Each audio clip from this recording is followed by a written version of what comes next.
Hola, buenas tardes y buenas noches o buenos días, dependiendo del lugar donde se conecten. Bienvenidos a un episodio más de Sintonizando con el Autismo. En este episodio tendremos al doctor Andrés Marcano, quien nos va a acompañar hoy. El doctor Marcano nos ha acompañado en otras ocasiones aquí en Sintonizando con el Autismo, también en el Encuentro Mundial del Asperger. Él es un gran colaborador que tenemos desde en Asperger para Asperger, pero también la comunidad. Es una gran persona que nos apoya mucho en labores de concienciación. Ya estamos viendo al doctor en vivo y va a estar grabada y se va a retransmitir vía podcast.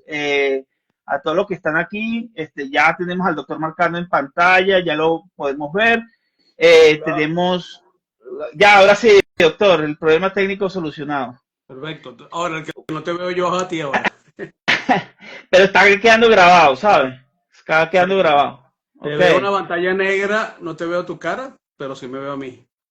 Yo veo los dos, ¿Sí? pero yo estoy seguro que va a quedar grabado por Perfecto. acá. De todas maneras, Perfecto. bueno, voy a hacer una pequeña introducción, tenemos unas preguntas, pero ya sabes, pues, eh, usted me marca la pauta. Si usted ve que usted, yo no tengo inconveniente con el tiempo, pero usted me dice, ¿no? O sea, vale.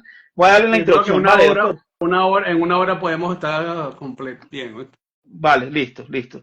Entonces, Perfecto. hoy en Sintonizando con el Autismo nos acompaña el doctor Andrés Marcano, médico pediatra con 22 años de experiencia y una trayectoria destacada en el campo del neurodesarrollo, especializado en autismo y TDAH. Desde los inicios de 1998 como pediatra en el Hospital Domingo Luciani en Caracas, Venezuela, el doctor Marcano ha mostrado un compromiso incansable con la salud infantil. Su enfoque en el autismo comenzó en el 2003 bajo la formación de la doctora Lilian Negrón, una pionera en el área en Latinoamérica. Actualmente es parte fundamental del equipo del Centro de Tratamiento para el Autismo de Eslovenia, donde ha acompañado a más de 3.000 familias. Y yo, este dato lo tomé hace 2 años, yo creo que eso ha aumentado ya más, Sí, pero en sí, ese, sí. entonces, 3.000 familias en proceso de diagnóstico, más de 3.000 familias de diagnóstico y seguimiento. Además, combina su práctica clínica con la docencia, siendo profesor. Perdóneme, doctor, pero yo puse que usted, para la fecha de hoy, sigue siendo profesor del Diplomado de Autismo de la Universidad Central de Venezuela. Sigo siendo. Es- Mañana tengo ok. una interacción, por cierto. Buenísimo. Ujú. Entonces, diplomado, profesor diplomado de autismo de la Universidad Central de Venezuela. Su formación incluye múltiples recursos internacionales en Estados Unidos, México, actualizaciones constantes a través de congresos, webinars, se mantiene siempre a la vanguardia en la investigación y tratamiento. El doctor Marcano no solo aporta conocimientos médicos, su enfoque integrativo, preventivo y humano busca transformar realidades y construir mejores oportunidades para las personas dentro del espectro. Hoy nos honra tenerlo aquí, tenerlo en estos micrófonos, para hablar un poco de genética, cerebro, ciencia más reciente en torno al autismo, doctor. Entonces, Perfecto. bienvenidos Ah, nuevamente y disculpe por ese detallito de la cifra de los pacientes de 3.000. Bueno, yo no sé ya cuántos serán más, no te pero bueno, preocupes, pero bueno, tendremos que contabilizar las historias de Eslovenia. Mira, ahorita ya vamos por la historia 7.200, ya desde que se fundó Eslovenia en el año 79, ¿no?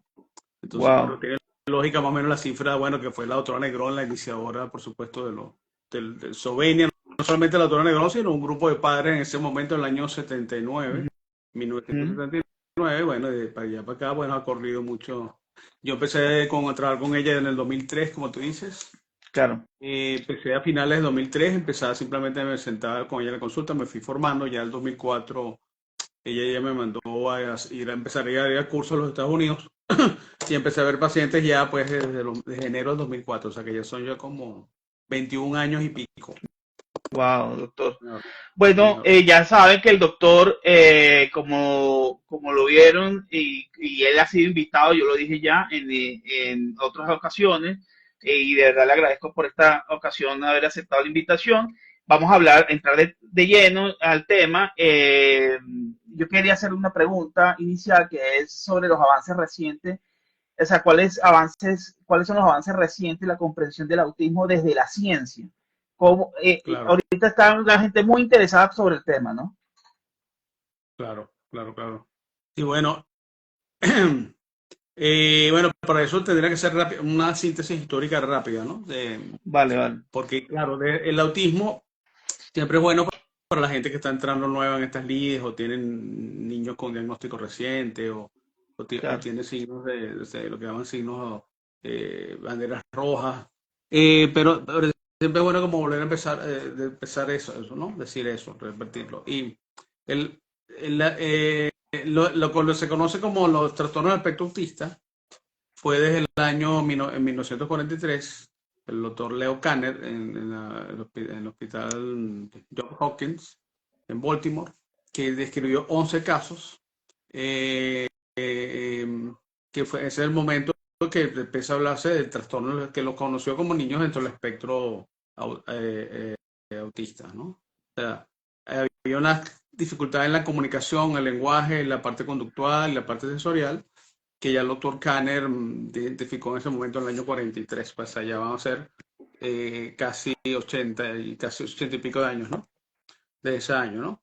Y para el año 60, el doctor Bernard Rimland fue el que empezó a hablar ya, no, porque claro, el Leo Kanner ya cuando escribe sus casos, ya empieza a hablar de que estos niños tenían también problemas gastrointestinales, problemas inmunológicos, o sea, no solamente era el problema de autismo como tal, o sea, el problema del lenguaje o el problema de la comunicación, sino que ya esos niños, si uno ve esos descritos 11 casos, tenía otros problemas médicos, ¿no? Que en ese momento, cuando Kanner hace esa descripción, no se le dio tanta importancia y se fue más hacia la parte de la comunicación, el lenguaje y la conducta, ¿no? Y se trataba de hacer parte, y toda esa parte biomédica como que se obvió, pues no se le daba importancia. Entonces el tratamiento se dedicó básicamente a tratar eso, pues el problema de la comunicación, usualmente con terapias, ¿no? Y también, además una interpretación muy psicoanalítica de los trastornos del espectro autista que eran causados, o sea, se le dio se pensaba, hubo esa teoría, de que eran causados por mamás, que eran padres que eran como muy fríos con sus hijos, y los hijos respondían a estos padres de esa manera con estas conductas, ¿no? O sea, lo que se llamó la teoría de la madre refrigerador. Pero claro, una persona que avanzó muchísimo en el conocimiento de los trastornos del espectro autista fue el doctor Bernard Rimland, a quien tuve el placer de conocer en el año 2004, cuando fue a mi primer curso que me mandó la doctora Negrón, que él era un psicólogo que padre también, tuvo un niño, Mark, con trastorno o sea, que le diagnostican un trastorno del espectro autista en el año 57, ¿no? Cuando Mark tenía 3 años. En ese momento él empieza a investigar. Claro, él y su esposa eran psicólogos, y él era un psicólogo que estaba haciendo un PhD, y fíjate que ese tema casi no lo conocía, el tema siendo psicólogo, pues, el autismo. Entonces cuando le toca a su hijo, él empieza a investigar, entonces empieza a ver como que empieza a hablar con otros padres, y empieza y él empieza a hacer como, dice, cuando a estos niños se le hacen cambios de alimentación, mejoran, ¿no? O sea, ¿cuáles eran? Bueno, que empezar a quitar ciertos alimentos que quitar el pan, los gluten o la leche. Y empieza, y cuando se le da por ejemplo, vitamina B6, esos niños empezaban a mejorar. Claro, esas observaciones fueron observaciones empíricas, o sea, empíricas de observaciones, nada más, no se sabía la causa científica de eso, ¿no? Entonces, el doctor Rimland hace un libro en el año 67 sobre las causas más biomédicas, biológicas del autismo, ¿no? Claro. Y entonces, claro, y crea la Autism Research Institute, el Instituto de Investigación del Autismo en San Diego, en California, donde él vivía, y crea también la Autism Society of America en Washington, ¿no? El Autism Research Institute se ha dedicado, se sigue dedicando todavía, su actual director es el doctor Steven Ederson, el sucesor del doctor Rimland, a la parte biomédica, o sea, de los trastornos del espectro autista. Y el Autism Society of America más va a la parte psicoeducativa, pues, ¿no? Entonces, hoy en día se sabe que todo esto que el doctor Rimland dijo inicialmente, o sea, que él postuló y que empezó a investigar con otros padres, cada día, por las investigaciones que se han ido haciendo en el futuro, se sabe que estos niños tienen problemas inmunológicos, pueden tener problemas gastrointestinales, pueden tener problemas toxicológicos, porque claro, es importante decir que los trastornos del espectro autista han aumentado notablemente de los años 80 para acá. O sea, lo que era en los años 80, 90 del siglo XX eran como uno en 10.000. Hoy en día los últimos números están en uno en 300, perdón, uno en 30, menos de uno en 40. Y hay una estadística última en el estado de California, en los Estados Unidos, que ya hablan de hasta uno en 10, ¿no? Ok. Entonces, definitivamente es una epidemia que estamos viendo, ¿no? Ahora, cuando uno habla del autismo, hay que definir qué es el autismo, ¿no? Porque, o sea, qué es y qué no es. Entonces, básicamente es un conjunto de síntomas. O sea, no se puede decir que el autismo es una entidad biológica como tal, porque no es único, ¿me entiendes? Es heterogéneo. O sea, cada persona te puede tener un perfil diferente pero en estas tres áreas que es importante decir que son que las escribe la DSM-5, que es una clasificación que usa la Asociación Americana de Psiquiatría, que es que básicamente tenemos la MS5, que es de 2013, ya tiene 12 años esta última, que es que ha habido varias clasificaciones de ese DSM-5 desde el año 1980, pero la última, que es el 2013, dice que son los trastornos del espectro autista. Básicamente son tres tipos de síntomas, ¿no? O sea, tres áreas, es decir, vamos a tener primero criterio B, criterio C. Criterio A son problemas de comunicación y lenguaje. El criterio B es la parte conductual, o sea, conductas repetitivas y obsesivas, puede ser un poco, ¿no? O dificultad ante los cambios. El criterio C, hay alteraciones sensoriales. El criterio D es que eso tiene que verse desde la primera infancia y cada uno de esos criterios pueden variar de persona en persona, por supuesto. Y entonces eso sería el último criterio, que según las necesidades que pueda tener esa persona en esas áreas que acabo de mencionar, tú vamos a tener, o sea, y eso habla de los grados, pues por eso se habla que el autismo es un espectro, ¿no? No es una cuestión fija de que tengo o no tengo, sino que hay variaciones. Ahora, dentro de esas variaciones, vemos que puede haber dificultades específicas en diferentes áreas. Puede haber dificultades médicas, puede haber dificultades en el desarrollo y puede haber dificultades en la parte mental. Por ejemplo, dificultades de desarrollo puede ser del lenguaje, de la conducta, por ejemplo, en la parte del médica puede haber problemas gastrointestinales, inmunológicos, metabólicos. Y en la parte, vamos a llamarla mental, puede haber problemas obsesivos compulsivos, trastornos de déficit de atención con hiperactividad, puede haber esas tres, son como desafíos, ¿no?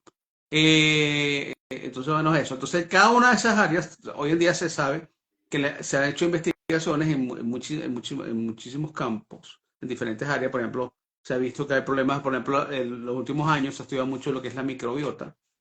O sea, por eso de ahí empezaba el interés que ya el doctor Rimland vio en los años 60 de por qué el cambio de alimentación influían en estos niños. Porque claro, se ha demostrado a medida que se ha conocido más la microbiota, que es la parte, tú sabes, esa de las bacterias, virus y parásitos que conviven en nuestro sistema digestivo, no solamente en nuestro sistema digestivo, sino en todo nuestro entorno, la piel. Se ha visto cómo hay una relación entre esa microbiota y problemas tú sabes, en la parte neurológica. Pues. ¿Por qué? Porque se ha visto que mucha de esa microbiota hay dependiendo del estado de la microbiota, podemos saber cómo está, cómo se forman ciertos neurotransmisores, ¿no? Yo quiero hacer Entonces, disculpe, doctor. porque la gente se estará preguntando, como hay tanta información, entonces, y para esa gente nueva, para que nos diga la evidencia, o sea, eso es qué tan sólida es la evidencia sobre el rol de la microbiota intestinal en el autismo. Bueno, cada día es más, es más evidente. O sea, en medicina o en ciencia, cuando tú Ujú, para lograr que algo sea más, tenga más sustentación científica, tú tienes que hacer estudios controlados, repetitivos y multicéntricos. Es decir, no solamente una persona ujú, haga o un grupo científico haga una investigación, sino que tiene que haber varias investigaciones en varias zonas de varios científicos y con un número suficiente y okay, cada día se sabe, se ha podido caracterizar que cambios en la microbiota se pueden caracterizar a cierto, también relacionados con alteración de neurotransmisores. Y esa claro. alteración de neurotransmisores puede incidir en los síntomas que pueden haber en personas dentro del espectro autista. Claro, siempre en el autismo hay que hacer un hincapié en la individualidad. O sea, el autismo Claro. no nos sirve las generalizaciones. Siempre hay que evaluarla desde el punto de vista de cada persona, de cada niño que estamos viendo. Ujú. Okay. Ok, aquí, bueno, estoy haciendo esto más interactivo para que saludos desde Claro. Valencia, la señora de Carabobo, doctor Marcano, mamá de Isabela, ok, ahí le está mandando la Saludos, saludos. información, ok, entonces, a ver, eh, hay algo Mm. que se menciona que es que hemos hablado en anteriores conversatorios, que es la intervención biomédica, que es la que maneja, creo que me corrige. Ajá. Eh, esta intervención que han mostrado resultados prometedores, respaldados por estudios, etcétera. Claro. Ujú, Bueno, por estudios y por la propia evidencia de mi experiencia. Pues, ujú, por ejemplo, cuando nosotros hacemos la evaluación de un paciente que nos llega, ¿verdad? A Sobeña, que yo he trabajado básicamente en autismo, también últimamente estoy trabajando también desde hace unos años con el equipo de NutriWhite. ujú, Eh, mm, eh, Empezamos a estudiar a ese niño que nos llega, que me llega, pues puede ser al año y medio, 2 años, 3 años. Y hay varias cosas que hay que ir considerando. Por ejemplo, claro, a Mortellos te llegan porque el niño, por ejemplo, perdió el lenguaje, o sea, hubo una regresión en su lenguaje, no solamente en el lenguaje, sino también en la parte social, pero dejó de hacer contacto visual, dejó de responder al llamado. O sea, la mayoría de los casos que a mí me llegan son niños que hacen una regresión, pues niños que venían claro, avanzando bien y de repente dejan de tener todos estos avances, ¿no? Eso nos habla básicamente de que hay algo externo que está influyendo, ¿no? Entonces, cuando uno empieza a estudiar a ese niño globalmente, claro, empieza a ver que pues, hay problemas digestivos, hay problemas inmunológicos, hay problemas o puede vivir un ambiente más o menos tóxico. Por ejemplo, en una época en Sovena nos llegan, por ejemplo, pacientes de zonas como el estado Bolívar, como el estado Carabobo, como el estado Anzoátegui, que son zonas de alta producción petrolera o minera, ¿no?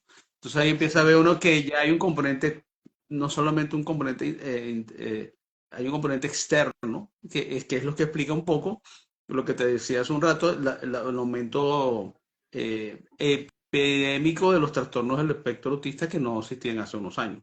O sea, claro. porque si esto fuera algo meramente genético, los números no Ujú. hubieran cambiado tan radicalmente como han cambiado y como siguen cambiando, ¿no? Ya para hoy 2020, para abril de 2025. Claro, Sa- entonces, Ujú. ujú, dime. No, no, bueno, lo interrumpí, pero bueno, ya que No, dime, no, dime. no, Estamos no, interactivos aquí, anda, anda. yo quiero a dar mi aporte, yo lo he dicho con otros invitados, y ya de pronto se lo he dicho a usted también, pero quiero que a la audiencia que se está conectando, que no conozca, que en mi caso, yo también fui intervenido de manera, o sea, la parte eh, todo este tema del mercurio, los metales pesados, la parte de la nutrición en su momento, en el año 2005, ¿no? Que Ujú, ya es ujú. bastante. Ok, Y 20 años, eso pues. fue con un equipo multidisciplinar. Pues. Ok, Pero ok. yo doy fe de que en mi caso, eso funcionó. Y yo le decía a otro invitado, en otro invitado le comentaba que en la actualidad, y pues ya lo dije, o sea, yo prácticamente cuando como Ujú. bien, me siento mejor desde todo, mente, cuerpo, espíritu. O sea, mente y cuerpo. Ok. Cuando como y cuando hago ayuno. Entonces yo no sé, eso es mi experiencia, es mi Ujú. experiencia. Ok. Eh, pero yo no sé porque mucha gente habla no sé cuál es el rol ahorita, por ejemplo, con el tema de la caseína, el gluten, cómo está eso actualmente, porque esta charla de idea es como que la gente se lleve información Ok. certera. Entonces yo quiero, por ejemplo, que usted nos diga en la actualidad, digamos, este tema de las dietas con gluten y caseína, eh, ¿qué existe de evidencia sobre la postura, o sea, sobre la incidencia en el autismo, de la caseína y del gluten? Claro, claro. Buena pregunta, fíjate. Claro, inicialmente, en los años, o sea, cuando se empezó, el doctor Rimla empezó a trabajar en esto, y cuando yo empecé a trabajar en autismo hace 21 años, se hacía mucho hincapié en el asunto de la dieta de gluten y caseína, ¿verdad? Pero ¿por qué el gluten y la caseína? Porque resulta que los estudios han demostrado posteriormente que la caseína o los derivados lácteos, o, sea, o la proteína de leche de vaca, que es la tipo A1, ¿verdad? Es una proteína que puede ser en muchos casos muy inflamatoria, ¿verdad? Uh -huh. O difícil de digerir. Y eso trae cambios en la microbiota, ¿me entiendes? O sea, que es lo que se ha estudiado más en los últimos 12 años, pues sobre todo el año 2010 para acá. Entonces, lo que simplemente se sabía que era la dieta de gluten y caseína, se ha particularizado más. Es decir, no es tan simple como una dieta sin gluten y caseína. O sea, que es la proteína de leche de vaca y los derivados del trigo, sino que también se ha visto hoy en día que muchos niños, las dietas repetitivas o restringidas, no solamente, por ejemplo, en cereales, en maíz, en arroz, en cebada, centeno, también puede influir sobre estos niños. O sea, la, la- no es tanto una dieta sin gluten ni caseína, sino hay que individualizar que estas dietas, cada un cambio en la microbiota, hacen una microbiota más restringida. Porque ¿qué pasa con la dieta, con un niño cuando tú lo evalúas que te llega, bueno, a veces puede ser que lo que coma es leche o derivados lácteos o derivados de gluten, ¿no? Y cereales. Entonces eso hace que tenga una alimentación restringida. Cuando hay una alimentación restringida, hace una microbiota no diversa, porque una de las cosas que habla porque claro, eso sería otro tema un día que hablemos de la microbiota, ¿no? Claro. Cada día se sabe más que cambios en una alimentación más variada, o sea, más vegetales, más flavonoides, que son los que traen unas sustancias que traen los vegetales. Eso hace que la microbiota, o sea, la microbiota es como un ecosistema que uno tiene en su sistema digestivo, ¿verdad? Y cada día se conoce más. Entonces, Okay. lo que fue hace 20 años, cuando tú empezaste a trabajar con la dieta sin gluten y caseína, se sabe más por qué es eso, Claro. Orlando. Es decir, Vale. eso tiene una implicación en qué, tiene una implicación en el sistema de nuestra microbiota, y esa microbiota hace que si está alterado, si está disbiótica, crece más la caseína, que es un hongo que existe nuevamente en la microbiota, pero cuando hay una alimentación restringida, en base a alimentos inflamatorios, eso va hacer que haya más microbiota, o sea, más bacterias inflamatorias, ¿no? Y eso también hay estudios que se están haciendo hoy en día de microbiota, ¿no? O sea, no es tanto enfocarse en un problema de la dieta del sin gluten y caseína, diría yo, sino más enfocarse qué está haciendo esa alimentación en una persona determinada en su microbiota, por un lado, para la parte digestiva. Que todos hay estudios de eso, y la doctora, bueno, Carolina López, gastroenteróloga, está en nuestro equipo también del posgrado, del diplomado de autismo. Bueno, esperemos que sea un posgrado más adelante, todavía es un diplomado. Claro. Eh, ha hecho que cada una de estas cosas que considerábamos cuando yo empecé a trabajar con autismo hace 20 años, cada una de estas áreas, por ejemplo, la parte de alimentación tiene que ver con la microbiota, tiene que ver con la parte inmunológica, tiene que ver, y además la parte toxicológica, que también es otra cosa que hay que considerar, no solamente es metales pesados. O sea, como se puede haber considerado una época, hoy en día solamente es metales pesados, sino puede haber micotoxinas, puede haber el famoso glifosato, que es un herbicida que se usa mucho en la alimentación. Entonces, ¿qué pasa muchas veces con los cereales? Los cereales, que es la alimentación como más barata, ¿verdad? ¿Qué pasa con esos cereales o con los cultivos de extensión? Hace que, o sea, todo lo que son cereales se hacen cultivos de extensión, son producidos por cultivos de extensión grandes, ¿no? Y para producir esos cultivos se ha modificado genéticamente ese cereal, sobre todo el trigo y el maíz, ¿no? Entonces, no es simplemente que quites el gluten o la caseína, sino que ese quitar el gluten y caseína, primero hay que ver individualmente cada persona cómo influye en su microbiota, en su parte inmunológica, porque a su vez cuando una microbiota está alterada, se produce un proceso de inflamación, ¿verdad? Que se ha estudiado, hay marcadores, por ejemplo, las bacterias inflamatorias tienen una cubierta que se llama lipopolisacario, que incrementa la actividad inmunológica, ¿me entiendes? Entonces, cada una de estas áreas que vio el doctor Nimbran, por ejemplo, él empezó a trabajar con vitamina B6, se ha estudiado que estos niños tienen muchas carencias nutricionales, sobre todo vitaminas del complejo B, B12, B6, B2. Y hoy en día hay estudios, o sea, por ejemplo, tal de ácidos orgánicos en orina, que nos puede servir un poco como un perfil de cómo está el sistema inmunológico en ese momento de ese niño, ¿no? Y eso influye definitivamente en la parte en las conductas que te dije inicialmente del autismo, ¿no? Entonces pero básicamente para informar a la gente aquí hoy, es que cada una de estas cosas, la interacción biomédica, en general, en las áreas, por ejemplo, la parte de microbiota, la parte toxicológica, la parte inmunológica y la parte de disfunción mitocondrial, que es otro tema, ¿no? Que acuérdate, la mitocondria es una parte de la célula que produce energía. Se dice que estos niños tienen una disfunción mitocondrial, o sea, en varias áreas. También un problema de estrés oxidativo. O sea, cada una de estas áreas que abarcan el tratamiento biomédico, hay investigaciones muchísimas que te lo puedo mostrar, trabajos que cada día se están haciendo más frecuentes, hay más conocimiento, o sea, la base científica cada día es más grande en este tema. ¿Okay? Y sí, perfecto, doctor. Otra pregunta, bueno, aquí vamos a darle chance que preguntaron acá ¿Mm? en la cajita de preguntas. Leti dijo, ¿esta intervención biomédica cuándo es recomendable hacerla y cómo es esa evaluación y el abordaje? Buena pregunta, claro, una pregunta muy general, ¿no? Evidentemente. Claro. ¿Cuándo es necesario hacerla? Apenas mira, eso es una pregunta muy buena, es abierta, pero me da pie para decir algo, fíjate.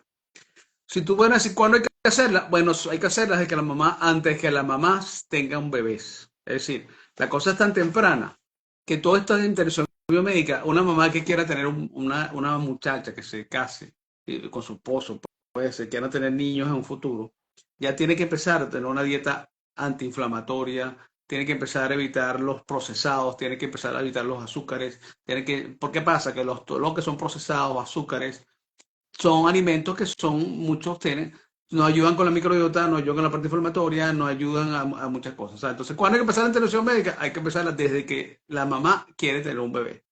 Es lo que se llama en inglés child, o sea, las mujeres cuando están en edad de tener bebés se lo llaman, un término que te lo digo en inglés porque no lo he visto que existe en español, se llama child bearing age, es decir, mamás que están en capacidad de tener un bebé. Desde ese momento se puede hacer la intervención biomédica. Y más si en la familia, si por ejemplo hay un hermanito que ya está dentro del trastorno o que tiene algunos síntomas o signos de alarma o de estar dentro del trastorno del espectro autista, bueno, más razón para que esa mamá con un segundo bebé ya empiece la intervención. Ese sería el momento, ¿no? ¿Cuál sería la otra parte de la pregunta? La otra parte de la pregunta es, ¿cómo es esa evaluación y el abordaje? Ok, perfecto. Yo creo que la palabra clave, cómo debe ser esa evaluación, se puede resumir en una palabra. La evaluación tiene que ser individual. Es decir, cada persona que a ti te llega tiene unos síntomas específicos desde el punto de vista de las áreas que te dije, la parte médica, la parte de desarrollo, y la parte de mental. Entonces hay que ver cada persona en particular. O sea, vuelvo a decir, hay que hacer lo más temprano posible, tan temprano como antes de tener al bebé. Claro, si ya el bebé tienes, vamos a suponer que la mamá no se cuidó, o sea, no tuvo todas estas cosas que te estoy comentando, que sería lo ideal, pero ponle tú que el bebé, cuando debe empezar la mamá en la intervención médica, en la intervención biomédica se piensa, por ejemplo, cuando la mamá hace todo lo posible para que su bebé nazca por parto normal y no nazca por cesárea. Claro, la cesárea puede ser un momento dado, hay indicaciones necesarias, evidentemente. El bebé no hay una desproporción cefalopélvica, hay un sufrimiento fetal, o sea, hay unas indicaciones muy precisas de cesárea. Pero yo he visto muchas veces que la indicación de la cesárea es que el médico no quiera siquiera poner a la mamá a hacer un trabajo de parto, o que la mamá decide, tiene miedo. O sea, yo creo que hay que hacer una campaña para que haya más partos naturales, ¿entiendes? Las cesáreas hay que hacerlas cuando hay que hacerlas, pero se abusa de la cesárea. Entonces, ¿qué pasa con eso? Ya por ahí empezamos a tener un bebé con una microbiota diferente a otro niño que sí tuvo un parto natural. ¿Por qué? Porque las bacterias buenas que va a tener un bebé por pasar a través del canal vaginal no las va a tener si sale por la herida quirúrgica de una cesárea. ¿Me entiendes? O sea, no es lo mismo por ese lado. Segundo, promoción de la lactancia materna, Orlando, desde el primer momento. ¿Por qué? Porque estamos empezando a construir a una microbiota saludable, ¿me entiendes? Por ahí. Segundo, que la alimentación, tercero, perdón, sería la alimentación complementaria, tiene que ser basada en menos alimentos inflamatorios, menos cereales, más vegetales, más verduras, más, y empezar a una alimentación más proteica. O sea, una de las cosas que veo yo mucho es que los alimentos que comen estos niños son muy de carbohidratos. De carbohidratos desde el desayuno. Si tú empiezas a dar carbohidratos del desayuno, te estás dando cuenta que vas a alimentarla. Primero, no está haciendo una alimentación nutricionalmente densa, lo que se llama alimentación real. O sea, alimentos que tengan proteínas, que tengan vegetales, que no sea tanto azúcares o que es lo que más a veces uno ve en lo que comen en los niños, azúcares o procesados, ¿no? Entonces, en la intervención biomédica, bueno, es todo eso, pues hay que empezar desde ese primer momento, Dante. Y si más un bebé que ya empieza de más, empezar, por ejemplo, niños que venía avanzando bien, que deja hacer contacto visual o que deja de responder llamadas, eso significa inmediata atención. O sea, yo veo también mucho que la respuesta a veces de los pediatras ante esas situaciones es vamos a esperar el diagnóstico, vamos a esperar vamos a ver qué pasa. No, niño que hace una regresión significa atención inmediata. ¿Ok? Vale, doctor, mire, la gente está preguntando por acá, le tiene otra pregunta, la señora Alicia dice, una vez reducida la inflamación del niño, ¿es posible que éste salga del espectro, doctor? Claro, porque fíjate, pero fíjate, la pregunta que hay que hacer no es tanto, porque esto no es algo de que tengo o no tengo. Esto es simplemente algo de saber que haya mejoras en estas áreas que hemos estado hablando, de comunicación, Claro. lenguaje, conductual, ¿me entiendes? O sea, Sí. hay una cosa muy importante. Los papás siempre dicen, me llega, mira, ¿tiene o no tiene? Es que eso no se puede definir como que tengo o no tengo. Esto simplemente son áreas, hay que ver cada niño, por ejemplo, un niño que de repente no hablaba nada, no tenía intención comunicativa, y cuando empiezas a entrar en la intervención biomédica, ese niño empieza a hacer pequeños avances, o grandes avances, depende de cada niño. Claro. Entonces, para esos pequeños avances, yo siempre digo a los papás, hay que sentirse orgullosos de esos avances, hay que ponerlos en su lugar. Es decir, porque a veces, por ejemplo, un niño que tiene dificultades en el lenguaje, pero si ese niño ya empieza a tener un lenguaje comprensivo, si ese niño empieza a dormir mejor, porque son los grandes problemas que a veces yo veo también en consulta. Ese niño empieza a dormir mejor, ya empieza a dejar de autoagredirse, autoagredirse o agredir a otros. O sea, son dificultades gravísimas en una familia. ¿Ah? Significativas. Significativo el avance. Exacto, entonces hay que ver, oye, esos son progresos que hay que ver en ese niño. Por ejemplo, no tenía, empieza a tener un balbuceo, que no tenía antes balbuceo, o empieza como a señalar, el niño que no señalaba. O sea, no hay que pretender tanto, no voy a salir de diagnóstico porque eso no tiene, o sea, yo te lo...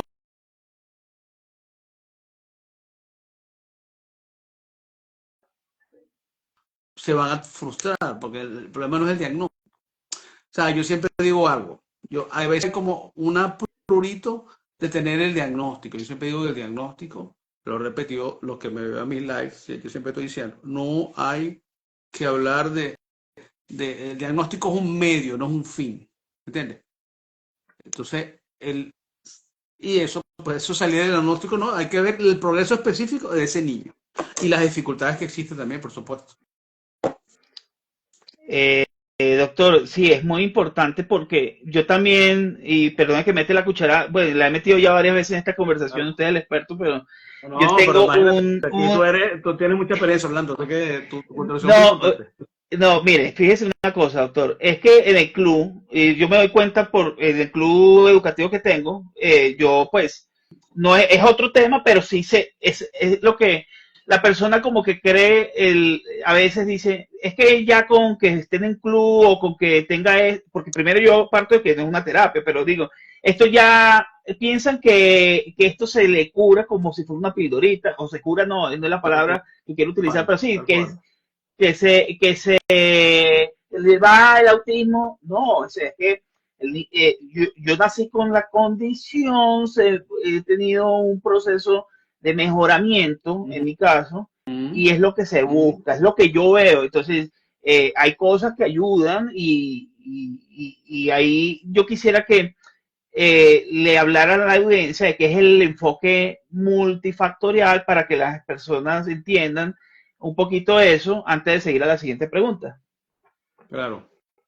Bueno, ¿qué significa el enfoque multifactorial? Como tú lo estás diciendo, que esto puede ser algo complejo, o sea, complejo de entender, porque hay muchas aristas que hay que abordar. Pues, o sea, una charla que yo he dado, puedo considerarse que se puede hablar de hasta de 10 aristas, es decir, hay una arista genética, predisposición genética, hay una arista de la microbiota, hay una arista del estrés oxidativo, hay una arista de la difusión mitocondrial, hay una arista de la parte toxicológica. Entonces, cada una de esas aristas da para muchísimo, pero básicamente hay que ver la persona que tienes delante y ver cuáles son, yo siempre digo, como las necesidades más urgentes de ese niño. Por ejemplo, pone que un niño perdió lenguaje, ¿verdad? O hizo una regresión, pero no duerme.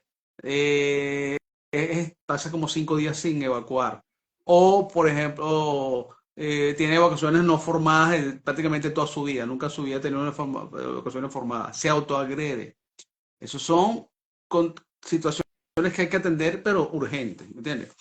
Después vendrán otras cosas, vendrá el lenguaje, vendrá la atención comunicativa, pero sí, es Claro. decir, hay que trabajar en esas condiciones médicas que van a influir en definitiva, esas condiciones médicas de urgencia que en definitiva van a influir en que ese niño empiece a mejorar en su parte conductual y eso eventualmente va a ser sustrato para que empiece a ver mejorías en también las áreas cognitivas, pues en la área de lenguaje, en el área de socialización, en el área, o sea, pero lo que hay que trabajar muchas veces esa parte médica que va a contribuir inmediatamente a mejorar la parte conductual.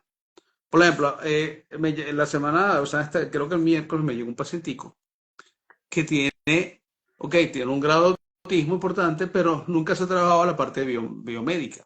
Entonces, ese niñito tiene reflujo, tiene muchas estereotipias, o sea, aleteo, camina de un lado a otro, tiene problemas para dormir. Entonces, hay que empezar a atender esos problemas, Orlando. Y después uno va viendo todo el resto. Y eso, a medida que vas atendiendo estos problemas, eso es un niñito que a la hora de una terapia, ¿verdad?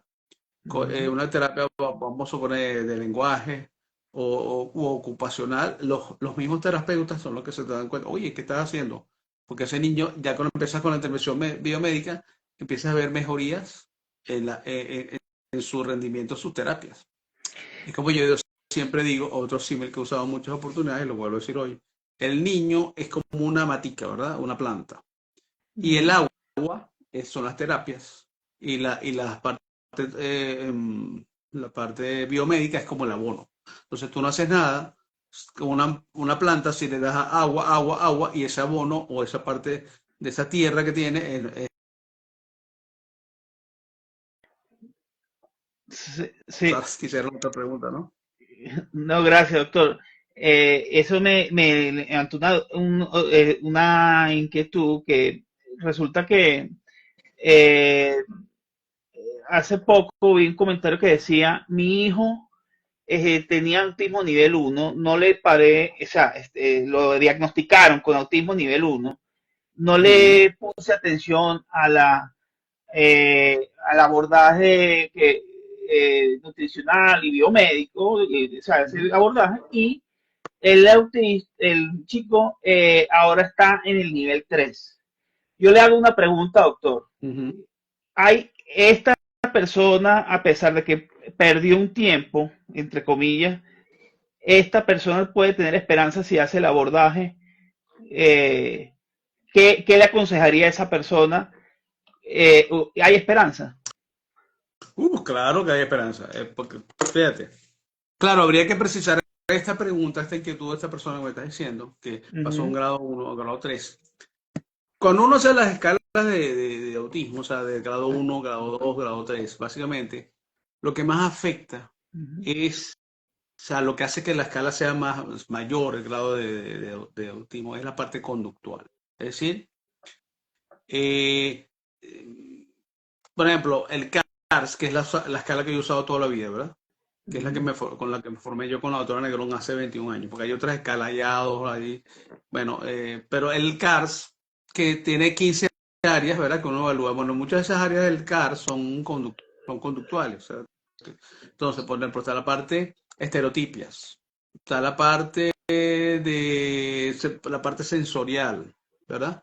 La hipersensibilidad sensorial o auditiva, en general táctil o auditiva. Está la parte de relación. Está, o sea, entonces, hay una parte conductual que te puedo asegurar que cuando haces tratamiento biomédico, lo primero que vas a empezar a ver, tú vas a poner vamos a poner un adulto no verbal Okay. que nunca habló o su capacidad de comunicación es muy pobre, ¿verdad?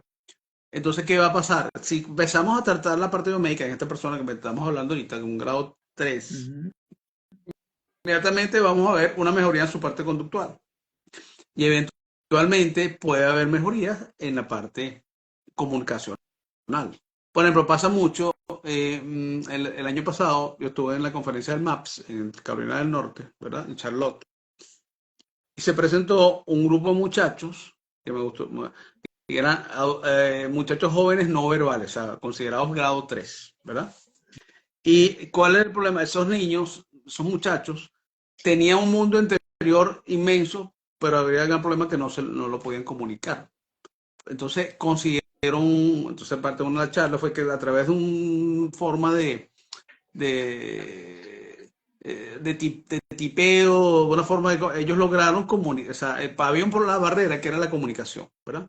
Y una vez lograda, que no era una comunicación, vamos a llamarla convencional, verbal, sino su comunicación era por aprender letras, y entonces ellos dicen que yo tengo algo más que expresar que mis ideas, que mis necesidades básicas. O sea, entonces, una se llama Elizabeth Bunker, una de las que dio una charla, fíjate que la conferencia de ella fue tipiada. O sea, ella simplemente, una voz por computadora hacía lo que ella decía, porque ella era no verbal. O sea, no tenía la Okay. capacidad de de sus conexiones neuronales de hacer una. Eso es todo otro tema que podríamos hablar otro día, pero del procesamiento del lenguaje. Entonces, ella lo que hizo fue simplemente se tenía que comunicar por vías alternativas, pero se comunicaba. Entonces, Claro. lo que te quiero decir con todo esto a raíz de esta persona que tiene un autismo grado 3, que sabes tú cuántas cosas pueden mejorarse en esa persona. Claro que hay esperanza, por favor. Claro, y además que con toda la evidencia que usted muestra, todo lo que nos ha hablado, Ujú, el que revise el audio va a dar cuenta de que ha hablado de muchas cosas y ahí es donde quiero hacerle la siguiente pregunta. ujú. Es de los factores ambientales. eh, Creo que esto no lo respondió, pero voy a hacer esta pregunta unida con la siguiente. Es así. ¿Qué factores ambientales durante el embarazo podrían aumentar el riesgo de autismo? Y si existe una interacción conocida con factores genéticos y ambientales que ayude a explicar la variabilidad del espectro. O sea, usted sabe, los grados y todo eso, ¿no? Claro, claro, claro, claro. Eso es muy interesante que me estás haciendo esa pregunta, fíjate. Obviamente, la carga, se ha estudiado que la carga tóxica en el cordón umbilical, en unos casos también se han encontrado hasta 283 tóxicos en el cordón umbilical, estudios que se han hecho, ¿no? De los cuales de esos 283 tóxicos, 185 pueden puede haber alteraciones hasta vamos a llamarla de cierto, de la forma. Acuérdate que un bebé que todavía está dentro del seno de la mamá está en plena formación, ¿verdad? Claro. Entonces, puede afectar su formación definitivamente, las conexiones neuronales, y o sea que sí, o sea, a niveles, y obviamente un bebé que todavía está en el vientre de su mamá, es un bebé que por su peso y por el estado en ese momento de su formación, puede ser mucho más susceptible a factores ambientales. Por eso que yo siempre digo que cuando vamos a empezar el tratamiento biomédico, coño, desde que la mamá, antes de que la mamá salga embarazada. Claro. Porque la principal cuna de un bebé no es la cuna que la mamá va a hacer en el cuarto que le quiera pintar el bebé, no, no. La principal cuna que tiene que empezar la mamá es su propio bien, su propio útero, ¿me entiendes? Por ese lado. Entonces, sí, obviamente, esa carga tóxica influye en la parte genética. Eso sería otro tema. Fíjate que hoy en día se habla de que los genes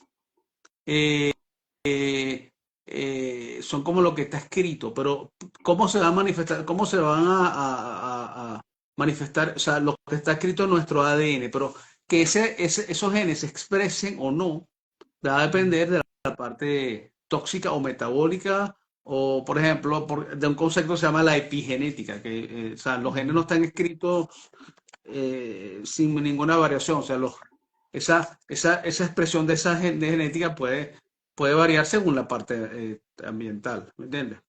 Entonces, eso puede influir en eso, ¿no? Por el concepto de epigenética. ¿Por qué? Porque los genes, en definitiva, lo que están es codificando vías metabólicas, ¿verdad? Y esas vías metabólicas, entre otras cosas, van a ayudar a formar energía, por ejemplo, en el caso de la mitocondria, van a ayudar a desintoxicar, van a ayudar a que ciertas vías, por ejemplo, hoy se han estudiado vías metabólicas específicas y esas vías metabólicas específicas como la metilación o la transsulfuración, que ayudan a desintoxicar y a la formación de diferentes órganos, ¿verdad? En la formación de un bebé, tienen que ver con la parte tóxica, pues con la parte ambiental, ¿no? O sea que había una expresión que lo oí otro día que me gustó mucho de la doctora Eva Pérez, que en una conferencia que estuvo hace como 2 semanas. Ella decía, la parte, tener un diccionario, o sea, tener la parte genética, o sea, nuestra información genética es como tener un diccionario, ¿verdad? Okay. Y de que el diccionario está lleno de palabras, de muchísimas palabras. Pero esas palabras de un diccionario no tiene sentido si tú no las llevas a una estructura de algo que tú escribes, ¿verdad? Bueno, uno escribe la palabra con la materia prima, que son las palabras que cita un diccionario. Para hacer un poema, o hacer una escritura, hacer un ensayo, o hacer una novela, depende de esas palabras, pero entonces hacer el ensayo es, es la parte epigenética, es decir, los genes que se expresan. Y la información genética pura, cruda, es el diccionario. ¿Me entiendes? Ese Vale. símil, ¿no? ¿Cuánto? Sí, sí, sí, sí, perfecto. Mire, doctor, bueno, ya imagínese, pasó el tiempo rapidísimo Ni me he dado y cuenta, ¿ves? mire, pero aquí hay una pregunta final, pero primero ¿Mm? le digo esta pregunta y claro, me gustaría saber sus redes sociales, en fin, todo Claro, claro. eso vamos a esta pregunta que nos mandó. Dice, soy TO, o sea, terapeuta ocupacional. ¿Qué información me recomienda de este tema para explicarle a los padres la importancia? Ok, ¿quién te pregunta eso, perdón? Una terapeuta ocupacional se llama, dice aquí, Ley Terapeutes. Ok, perfecto. Bueno, mira, eh, les recomiendo primero mi cuenta de Instagram, que es mi pediatratea, ¿verdad? Exacto. Yo he publicado y sigo publicando mucha información de todo esto que hemos hablado hoy. También les recomiendo a esta terapeuta el Autism, la página de la ARI, que es el Autism Research Institute, ¿verdad? Que muchas de las investigaciones científicas que estamos haciendo están escritas ahí en ese instituto, el Autism ARI, ¿no? Autism.org. Si quieres, Okay. está interesado, le puedo mandar por el Instagram mío esa Sí, página. ella se llama Lady, acaba de ponerme que se llama Lady. Si puedes, Lady, contacta al doctor directamente, a cualquier persona que quiera Claro, contactar al claro, doctor, claro, claro. por favor vayan a mi pediatra TEA, o Ujú. me pide información y yo se la refiero, pero esa, cualquiera de las dos, el que estoy yendo, esto en podcast, por favor, mi pediatra TEA en Instagram. Y yo no sé, doctor, si usted tiene otro contacto que le pueda, por ejemplo, la gente de, pues, que me pueda facilitar para la gente del podcast, para yo poner los que no tienen Instagram, porque también existe gente que no tiene Instagram ni Facebook. Claro, claro, claro, Hay gente, perfecto. entonces, si me la facilita, yo la pongo en la descripción Sí, del sí, sí. podcast. Bueno, le expliqué la página web de esta del Autism Research Institute, que si está en inglés, pues lo pueden, hoy en día existen todas muchas facilidades para traducirlo a varios idiomas. Vale. Eh, Hay varios médicos que están trabajando en esto, está la gente del MAPS, que es donde también yo estuve el año pasado, Okay. que es toda la gente que está trabajando desde el punto de vista médico, investigaciones en esto, en el MAPS, está ahí, está el doctor, está la gente del laboratorio Mosaic, ¿verdad? Que antes era el laboratorio Great Plains, está el laboratorio Diagnosis Solutions, está el laboratorio, está el otro Ben Lynch, que habla mucho de esta parte de epigenética. Okay. Hay muchas fuentes que yo he seguido y que tengo contacto, ¿no? Vale. Pero bueno, te lo puedo facilitar si me escribe el Instagram, ¿no? Sí, O bueno, eh, o a través del correo, bueno, vamos a hacer muchas cosas, sí, ¿no? Tengo mi sí, doctor, claro. sí. ¿Usted puede dar el correo o lo Claro, pongo en el... mira, te voy a dar mi correo, que es el de citas, que es lo que Ok, uso para pacientes que quieren. Ese es amarcano, Amarcano. eh, dr, Ok, de doctor, doctor punto, DR. Ajá. dr.amarcano.citas@gmail.com. Ok, perfecto. Eso Yo lo voy no, a tener. sabes, si estás interesado en una cita o una información, se lo puedo dar por ahí, aparte del Instagram, ¿no? ¿Ok? Vale, vale, claro que sí, doctor. Y Mire, de está la verdad le página de la agradezco. gente bueno, también está por supuesto Sovenia, la página de Sovenia, el CDTA Sovenia, está la gente de NutriWide, que también son yo trabajo con ella hace como 4 años, son un equipo Claro. extraordinario de nutricionistas, fundado por Mercedes White, sus dos hijas, eh, la Mariana y Andreina, que todos no soy consciente porque trabajo con ella de toda la labor de investigación que hacen todos los días desde el punto de vista de alimentación y todo esto que te hablé de la microbiota, la parte toxicológica, todo eso, ¿me entiendes? Vale, doctor, ¿y usted aceptaría otra invitación para hablar de otro tema de estos en profundidad? Encantado la vida, pero como te digo, cada uno de estos temas da para hablar muchísimo. Todavía hablamos Sí.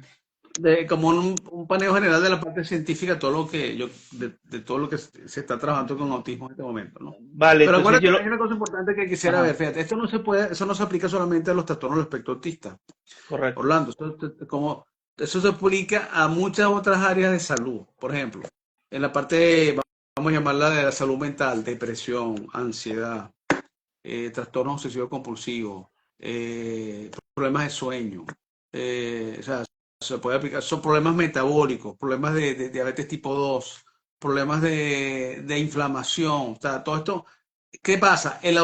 Los trastornos del espectro autista ha sido como la ventana y ese aumento desproporcionado de que algo está pasando en la calidad de salud de general de todo el mundo, ¿no? Y pues eso hace que las enfermedades crónicas, diabetes Ujú. tipo 2, por ejemplo. Diabetes tipo 2, cuando yo estudiaba medicina en los años 80, básicamente se daba en adultos, personas mayores de 30, 40, 50 años. Bueno, la diabetes tipo 2 se está dando en niños adolescentes. ¿Entiendes? O sea, por ahí te puedo encontrar la artritis, la enfermedad autoinmune. Bueno, todo esto ha aumentado notablemente, igual que con los trastornos del espectro autista. O sea, hay, por otro lado, la gente puede ser que tenga más expectativa de vida, ¿verdad? Que hace Ujú. unos años, pero la expectativa de vida es de una calidad de vida peor que la que existía hace. uno sabe. Claro, buen punto. Es increíble cómo ha cambiado todo esto y bueno, y de verdad, doctor, gracias por ilustrarnos y por enseñarnos como siempre. Eh, yo agradecidísimo de tenerlo acá y obviamente para seguir hablando de estos temas con nuestra audiencia y bueno, Claro. doctor, No, mira, encantadísimo Orlando y me encantaría, como te dice, cada uno de estos temas hay que desarrollarlo. Y bueno, vamos a tratar de, claro, hemos estado en el mes del autismo, abril, ¿no? sí, claro, Que siempre se habla mucho de los temas del autismo, pero es importante que esta formación se mantenga más vigente. constantemente y cada Ese cierto tiempo es podamos hacerla. visibilizada, ¿no? Exacto, exacto. Y Vale, bueno, y te felicito por tu labor que has hecho de escribir tus gracias. libros y la labor divulgativa que has hecho, Orlando. Bueno, Bueno, me quito el sombrero, ¿eh? no, el que se tiene que quitar el sombrero no, de verdad muy agradecido, gracias a todos los que se conectaron hasta este momento, hasta el final. Recuerden que si quieren repetir este episodio, lo pueden conseguir ahorita en el Instagram, o si no, en el podcast cuando salga comenzando esta semana.